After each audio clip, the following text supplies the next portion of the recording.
क्या रे, तुझे कितनी बार बोला है कि हफ्ता टाइम पे दिया कर, अभी तक तुमने हफ्ता नहीं दिया है। मैडम जी माफ कर दो। भगवान कसम आज बोनी भी नहीं हुई है, शाम तक पक्का दे दूंगा ना। गरीब के पेट पर लात मत मारो मैडम जी। तेरी बोहनी का मैं क्या करूं? वर्दी का नियम बिल्कुल साफ है, हाफ समय पर मतलब समय पर। अब इन टमाटरों को सड़क से उठा ले और सुन, अगली बार यहाँ अपना ठेला दिखाया तो तुझे और तेरे ठेले दोनों को थाने ले जाऊंगी।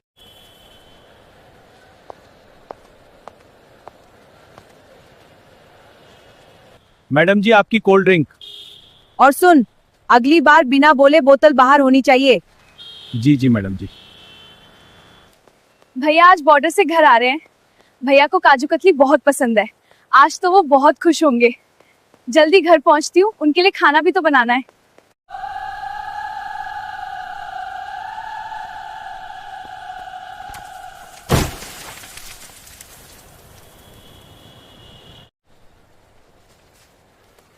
ये क्या बदतमीजी है? Sorry, I am so sorry madam ji, मेरा ध्यान नहीं था, मुझे माफ कर दीजिए। सॉरी? तेरी इतनी हिम्मत कि तूने इंस्पेक्टर भवानी की वर्दी खराब कर दी, अंधी है क्या? नहीं मैडम, मेरा सच में मतलब नहीं था, भीड़ बहुत थी, सच में गलती से हो गया। मैं अपने फौजी भाई के लिए सामान ले जा रही थी, प्लीज मुझे जाने दीजिए। फौजी भाई की धौंस दिखा रही है मुझे। इससे पहले कि प्रिया कुछ और बोल पाती, भवानी ने अपना भारी हाथ उठाया और प्रिया के गाल पर एक जोरदार थप्पड़ जड़ दिया। थप्पड़ इतना तेज था कि प्रिया जमीन पर गिर पड़ी। पूरे बाजार में खड़े लोग सन्न रह गए। सबको बुरा लग रहा था, लेकिन खाकी वर्दी के खौफ ने सबके मुंह पर ताला लगा रखा था। आदित्य डीएम, जो अब तक चुपचाप सब देख रही थी, उसने अपना दुपट्टा थोड़ा और कस लिया।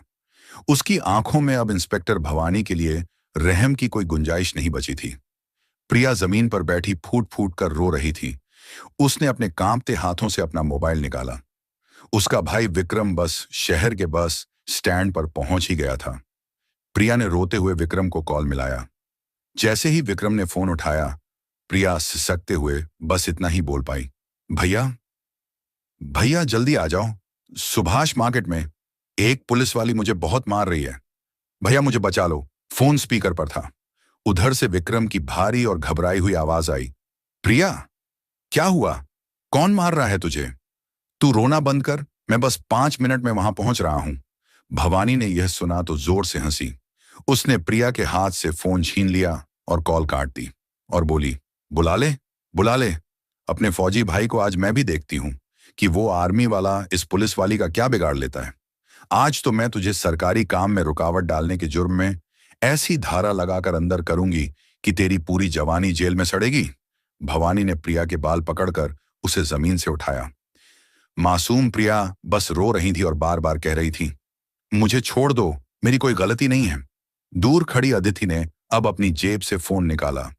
उसने किसी को कॉल किया और बस इतना कहा, मैं सुभाष मार्केट में हूं, अभी फोर्स मत भेजना, बस तुम वहां पहुंचो, मैं तुम्हें एक लोकेशन भेज रही हूं। यह कॉल उसने अपने भाई राहुल को किया था, जो एक वकील है। सुभाष मार्केट में एकदम सन्नाटा पसरा हुआ था। सिर्फ एक ही आवाज आ रही थी और वो थी प्रिया के रोने की, और जमीन पर उसकी खरीदी हुई मिठाइयां बिखरी पड़ी थीं, जो वो अपने फौजी भाई के लिए बड़े प्यार से लेने आई थी। उसके गाल पर इंस्पेक्टर भवानी के थप्पड़ के 5 उंगलियों के निशान लाल हो गए थे। इंस्पेक्टर भवानी अपनी पुलिस जीप के बोनट पर टेक लगाकर खड़ी थी। उसके चेहरे पर एक अजीब सी घमंडी मुस्कान थी। उसे मजा आ रहा था। उसे इस बात का घमंड था कि पूरे बाजार में किसी की हिम्मत नहीं हुई जो आगे आकर इस लड़की को बचा सके।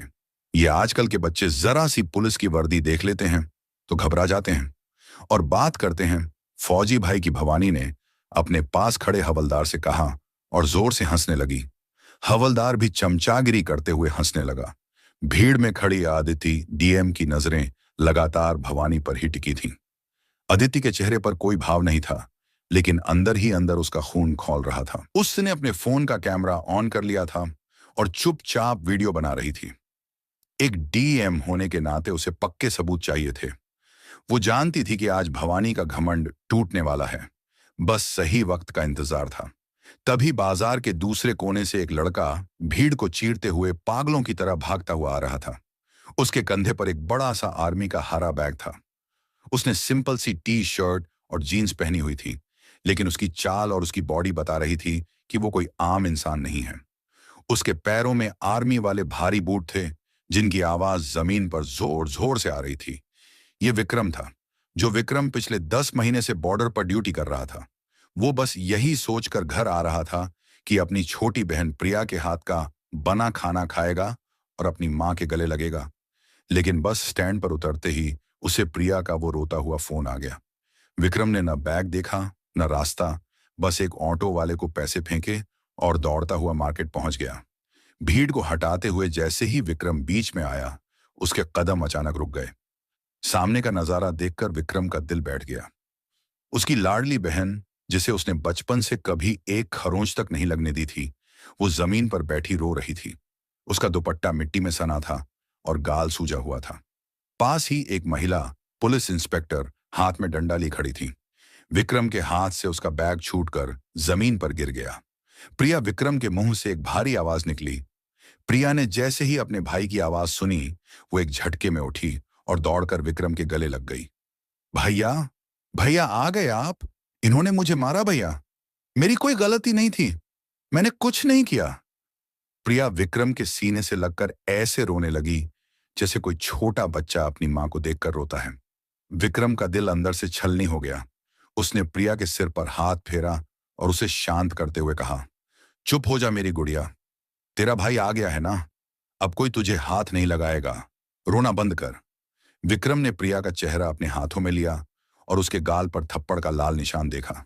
विक्रम की आंखों में जो अभी तक एक भाई का प्यार था, वो अचानक से एक फौजी के भयंकर गुस्से में बदल गया। उसकी नसें तन गईं और आंखें लाल हो गईं। उसने प्रिया को धीरे से अपने पीछे किया और इंस्पेक्टर भवानी की तरफ पलटा। किसने हाथ उठाया मेरी बहन पर? विक्रम की आवाज इतनी तेज और भारी थी कि पीछे खड़े कुछ लोग डर के मारे एक कदम पीछे हट गए। भवानी ने अपना काला चश्मा आंखों से हटाया और बड़ी बदतमीजी से विक्रम को ऊपर से नीचे तक देखा। तो इंस्पेक्टर भवानी ने अकदते हुए कहा, मैंने उठाया है, क्या कर लेगा तू? तू ही है वो फौजी भाई जिसकी ये धमकी दे रही थी। शक्ल से तो तू कोई गली का गुंडा लगता है। तू मुझे बताएगा कि पुलिस को अपना काम कैसे करना चाहिए। भवानी डंडा घुमाते हुए विक्रम के पास आई। विक्रम ने अपनी मुट्ठी कस ली। मैडम, मैं पुलिस की वर्दी का बहुत सम्मान करता हूं। मैं खुद देश की वर्दी पहनता हूं। हम सरहद पर बर्फ में और गोलियों के बीच अपनी जान इसलिए दांव पर लगाते हैं ताकि हमारे देश के लोग, हमारी मां बहनें अपने ही शहर में सुकून से जी सकें, सुरक्षित रह सकें। और आप उसी वर्दी को पहनकर मासूमों पर गुंडागर्दी कर रही हैं। भवानी को विक्रम की बातें तीर की तरह चुभी। उसका ईगो हर्ट हो गया कि इतने लोगों के सामने एक आम सा लड़का उसे ड्यूटी सिखा रहा है। तो भवानी गुस्से में चिल्लाई, ओए फौजी, ज्यादा डायलॉग बाजी मत कर। ये कोई फिल्म नहीं चल रही है, ये मेरा इलाका है, यहां मेरी मर्जी चलती है। तेरी बहन ने बदतमीजी की, मेरी सरकारी वर्दी पर कोल्ड ड्रिंक गिराई। मैंने सिर्फ एक थप्पड़ मारा है। अगर मेरा दिमाग घूमा तो दोनों भाई बहन को अंदर डाल दूंगी और ऐसी धुलाई करूंगी कि सारी फौजीगिरी भूल जाएगा। विक्रम एक कदम आगे बढ़ा। उसकी आंखों में रत्ती भर भी डर नहीं था। सरकारी वर्दी, ये वर्दी जनता की रक्षा के लिए है मैडम, जनता को डराने के लिए नहीं। मेरी बहन ने गलती से आपसे टकरा गई होगी, उसके लिए आप उसे थप्पड़ कैसे मार सकती हैं? कानून आपको यह हक नहीं देता। आपको मेरी बहन से माफी मांगनी होगी। विक्रम ने सीधे भवानी की आंखों में देखकर कहा। माफी? मैं? इंस्पेक्टर भवानी एक सड़क छाप लड़की से माफी मांगेगी? भवानी गुस्से से पागल हो गई। उसने अपने हवलदारों को इशारा किया, ओए पकड़ो इस फौजी को, इसका बहुत खून खौल रहा है ना, आज इसे हवालात की हवा खिलाते हैं।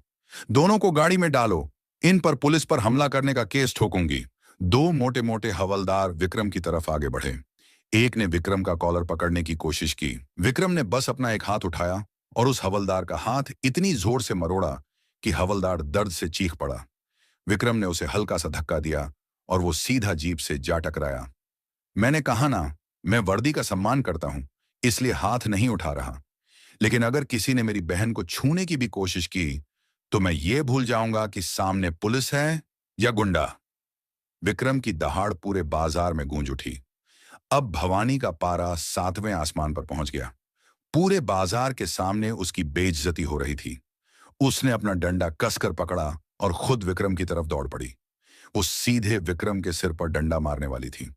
तभी उसकी बहन प्रिया चीख पड़ी। भैया भीड़ में खड़ी अदिति डीएम को लगा कि अब पानी सिर से ऊपर जा रहा है।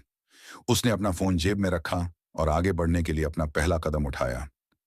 वो अब और बर्दाश्त नहीं करने वाली थी, लेकिन इससे पहले कि भवानी का डंडा विक्रम को लगता या अदिति बीच में आती, अचानक एक हाथ बीच में आया और उसने हवा में ही भवानी के डंडे को मजबूती से पकड़ लिया। भवानी ने झटके से डंडा खींचने की कोशिश की, लेकिन सामने वाले की पकड़ बहुत मजबूत थी। भवानी ने गुस्से से मुड़कर देखा कि आखिर किसकी इतनी जुर्रत हुई जो इंस्पेक्टर भवानी का डंडा रोक ले। सामने एक लंबा, स्मार्ट और चश्मे वाला लड़का खड़ा था। उसने काले रंग का कोट ब्लेजर पहना हुआ था और उसके हाथ में कुछ फाइलें थीं। चेहरे पर एक शांत लेकिन बहुत ही कॉन्फिडेंट मुस्कान थी। यह था वकील राहुल। राहुल ने भवानी के डंडे को छोड़ते हुए बहुत ही आराम से कहा, गुड आफ्टरनून इंस्पेक्टर। साहिबा पुलिस मैनुअल के सेक्शन 46 के तहत आप दिन दहाड़े बिना किसी महिला कांस्टेबल के और बिना किसी अरेस्ट वारंट के इस लड़की को न तो गिरफ्तार कर सकती हैं और न ही हाथ लगा सकती हैं। और अगर आपने इस फौजी भाई पर डंडा चलाया तो मैं आप पर अटेम्प्ट टू मर्डर यानी हत्या की कोशिश का केस ठोक दूंगा। भवानी राहुल को देखकर और भड़क गई। तू कौन है बे? बीच में क्यों आ रहा है? राहुल ने अपनी जेब से अपना बार काउंसिल का आईडी कार्ड निकाला और मुस्कुराते हुए बोला, मैं राहुल हूं मैडम, पेशे से वकील और शौक से उन पुलिस वालों का दिमाग ठिकाने लगाने वाला जिन्हें अपनी वर्दी की गर्मी कुछ ज्यादा ही चढ़ जाती है। अब मामला पूरी तरह से पलट चुका था। एक तरफ फौजी का गुस्सा था और दूसरी तरफ वकील का कानून, और इन सब के बीच सादी वर्दी में खड़ी डीएम अदिति चुपचाप अपने भाई राहुल और फौजी को देख रही थी। एक हल्की सी मुस्कान अब अदिति के चेहरे पर आ गई थी। बाजार के बीचों बीच मानो समय रुक सा गया था। एक तरफ गुस्से से लाल इंस्पेक्टर भवानी खड़ी थी, जिसके हाथ में पकड़ा हुआ डंडा अब राहुल वकील के हाथ में था। राहुल के चेहरे पर कोई डर नहीं था, बल्कि एक बहुत ही शांत और चुभने वाली मुस्कान थी। उसने भवानी की आंखों में देखते हुए डंडे को हल्का सा झटका देकर छोड़ दिया। भवानी 2 कदम पीछे खिसक गई। उसका सीना गुस्से से ऊपर नीचे हो रहा था। फिर भवानी जोर से चिल्लाई, तू मुझे कानून सिखाएगा 2 कौड़ी के वकील? तेरे जैसे रोज कोर्ट के बाहर 50-50 रुपए में एफिडेविट हलफनामा टाइप करते हैं। तू मुझे बताएगा कि पुलिस का काम क्या होता है? राहुल ने अपनी कोट की जेब में हाथ डाला और बहुत ही आराम से बोला, मैडम जी, मैं क्या करता हूं वो छोड़िए, आप क्या कर रही हैं वो देखिए। पहली बात, आपने इस मासूम लड़की को बिना किसी वजह के सरेआम थप्पड़ मारा। दूसरी बात, जब इसका भाई जो खुद एक फौजी है आपसे बात करने आया तो आपने उस पर डंडा उठाया। और तीसरी बात, राहुल ने भीड़ की तरफ हाथ घुमाते हुए कहा, यहां खड़े इन गरीब सब्जी वालों से आप हफ्ता वसूल रही हैं। ये सब गैर कानूनी है। अगर मैंने अभी आपके खिलाफ कंप्लेंट कर दी तो आपकी ये वर्दी उतरने में 24 घंटे भी नहीं लगेंगे। वर्दी उतारेगा तू मेरी? भवानी जोर जोर से हंसने लगी। उसकी हंसी में इतना घमंड था कि वहां खड़े लोगों को भी उससे नफरत होने लगी। भवानी ने अपने दोनों हाथ कमर पर रखे और राहुल के करीब आकर बोली, अबे ओए वकील, कान खोलकर सुन ले। ये कोई कोर्ट कचहरी नहीं है जहां तेरी ये किताबी बातें चलेंगी। ये सुभाष मार्केट है और यहां का कानून मेरी इस डंडी से चलता है। उसने अपना डंडा राहुल की छाती पर लगाया। तू बात करता है कंप्लेंट की? जा कर दे कंप्लेंट। किसको करेगा? एएसपी को, डीआईजी को, या सीधे जाकर डीएम के पैरों में गिरेगा? अरे वो डीएम सीएम सब एसी कमरों में बैठकर सिर्फ फाइलें साइन करते हैं। सड़क पर राज हम पुलिस वालों का चलता है। यहां कोई डीएम मुझे रोकने नहीं आने वाला, भवानी ने गुर्राते हुए कहा। भीड़ में खड़ी अदिति डीएम ने जब ये बात सुनी तो उसकी मुट्ठी और कस गई। उसे यकीन नहीं हो रहा था कि एक पुलिस अफसर खुलेआम इतनी बड़ी बड़ी बातें कर रही हैं और आम जनता को कीड़े मकोड़े समझ रही है। अदिति के चेहरे पर एक सख्त भाव आ गया। वो समझ गई कि अब पानी सिर से ऊपर जा चुका है। इधर फौजी विक्रम का खून फिर उबलने लगा। उसने राहुल के कंधे पर हाथ रखा और बोला, वकील साहब, आप पीछे हट जाइए। ये औरत बातों से नहीं समझेगी। इसने मेरी बहन पर हाथ उठाया है। मैं इसे कोर्ट तक जाने ही नहीं दूंगा। आज यही फैसला होगा। विक्रम आगे बढ़ने ही वाला था कि राहुल ने उसका हाथ पकड़ लिया। नहीं विक्रम भाई, राहुल ने प्यार से फौजी को समझाते हुए कहा, आप देश के रक्षक हैं। अगर आप इस गुंडी पुलिस वाली पर हाथ उठाएंगे तो आप में और इसमें क्या फर्क रह जाएगा। इसे कानून तोड़ने दीजिए, हम इसे कानून से ही सजा दिलाएंगे।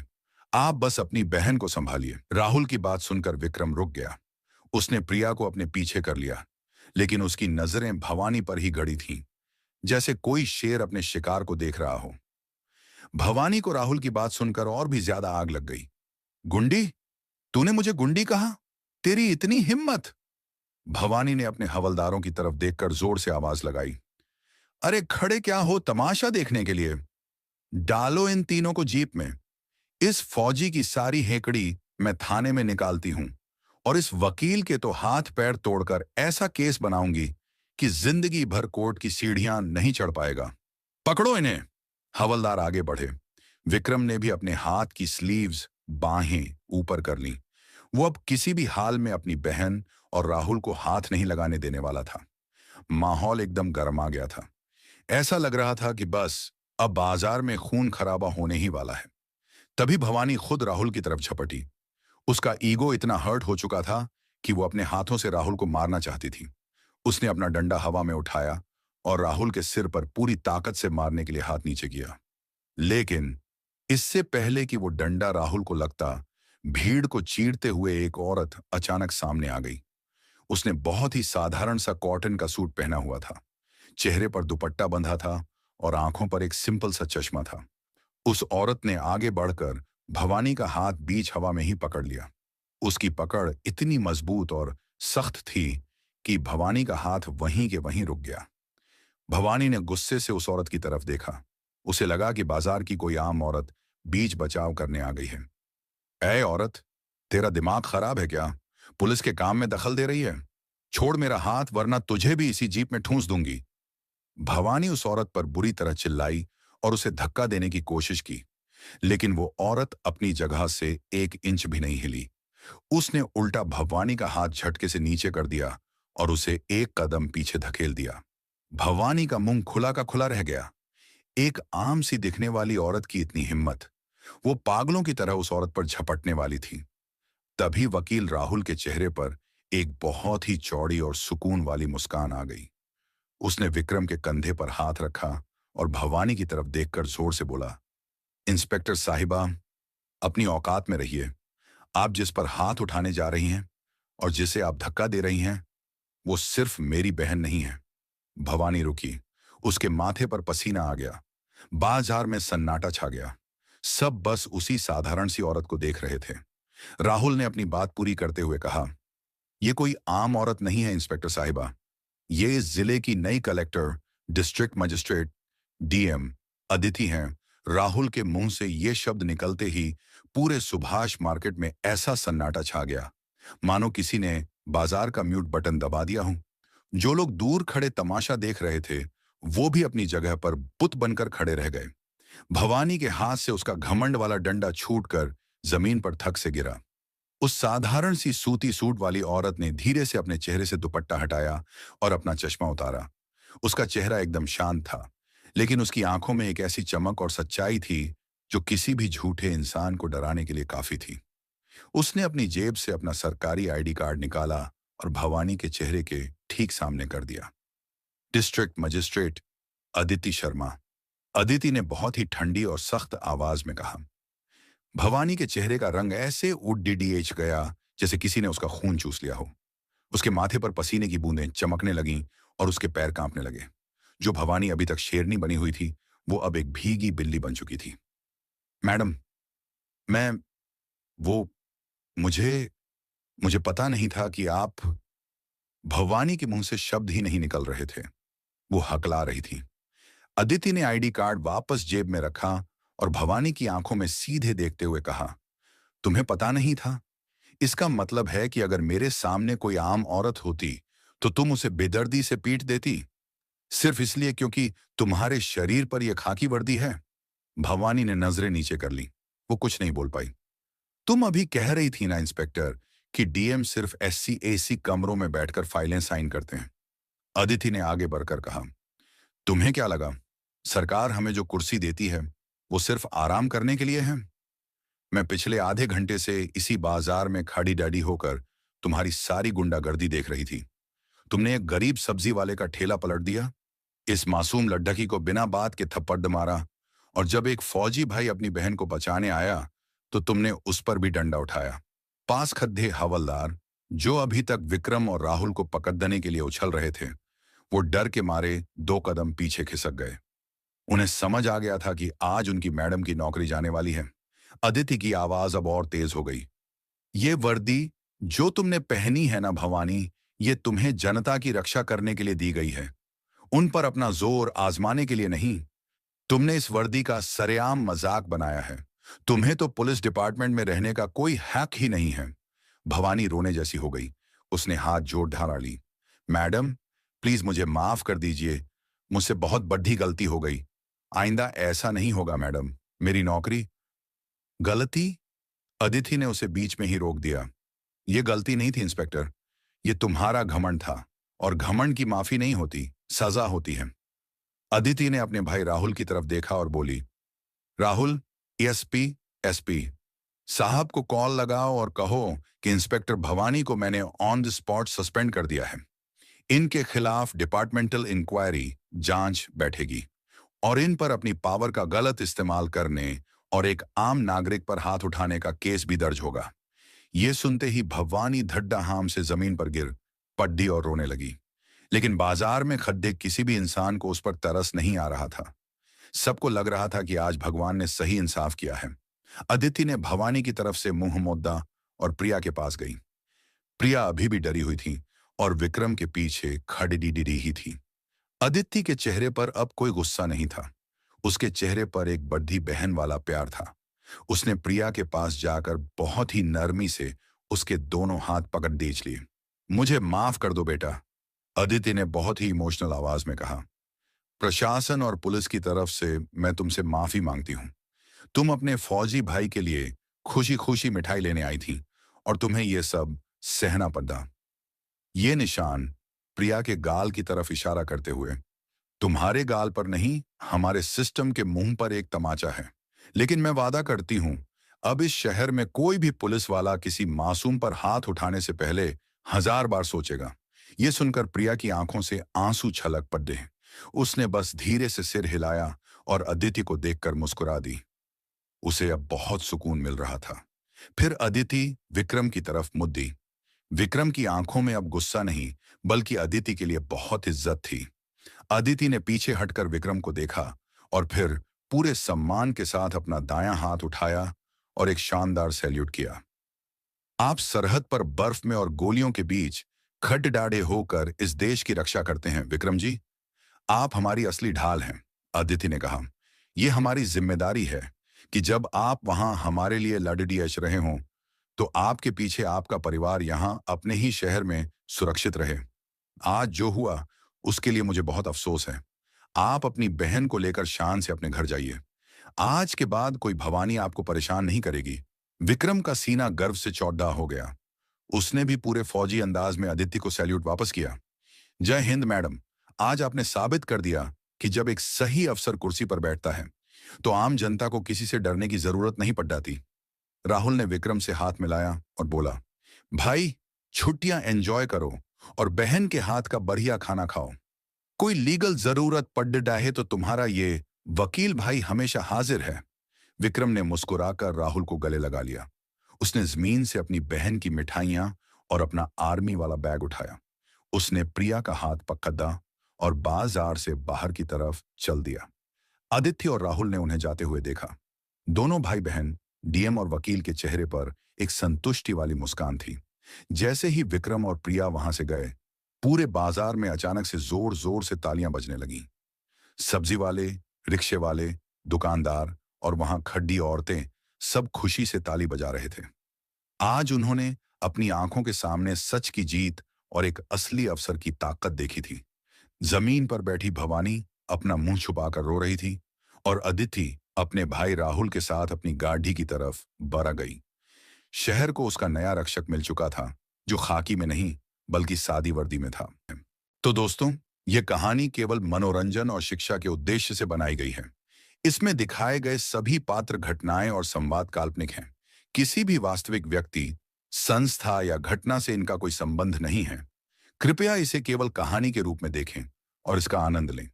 हम किसी की भावनाओं को ठेस पहुंचाना नहीं चाहते। अगर आपको यह कहानी पसंद आई हो तो इसे लाइक करें और ज्यादा से ज्यादा लोगों तक शेयर करें। कमेंट करके बताएं कि आपको कौन सा कदम सबसे अच्छा लगा और हमारे चैनल को सब्सक्राइब करना ना भूलें, क्योंकि हम आपके लिए ऐसे ही प्रेरणादायक कहानियां लाते रहेंगे। धन्यवाद।